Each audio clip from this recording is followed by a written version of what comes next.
আসসালামু আলাইকুম রহমতুল্লাহ। আমি শিমলা সীমা বলছি আমার পেজ সীমারেখা থেকে। কি অবস্থা, সবাই কেমন আছেন? শুভ সকাল। কে কোথা থেকে আমার ভিডিওটা দেখছেন প্লিজ কমেন্ট করে জানাবেন। আজকে সকালে ঘুম থেকে উঠে চলে গেলাম নাস্তা বানাইতে। নাস্তাতে করলাম নুডলস। প্রথমে তেল দিয়ে একটু পানি গরম করে নিলাম, এরপরে নুডলস সিদ্ধ করে নিলাম, এরপরে গাজর কুচি, টমেটো কুচি, কাঁচামরিচ কুচি, পেঁয়াজ কুচি দিয়ে একটু হালকা করে ভেজে নেওয়ার পরে এরপরে দিয়ে দিলাম আগে থেকে সিদ্ধ করে রাখা মুরগির মাংস।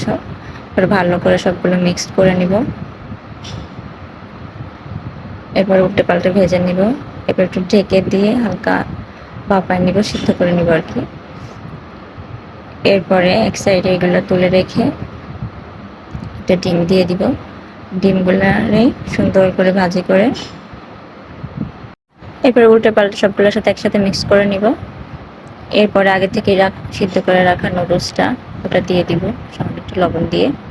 তারপর সুন্দর করে উল্টে পাল্টে মিক্স করে নিব, একটু ভেজে নিলাম ভালো করে যাতে মশলাগুলা সবজিগুলো একসঙ্গে মিশে যায় নুডলসের সাথে। এই তো, কেমন হলো কমেন্ট করে জানাবেন। টাটা, আল্লাহ হাফেজ।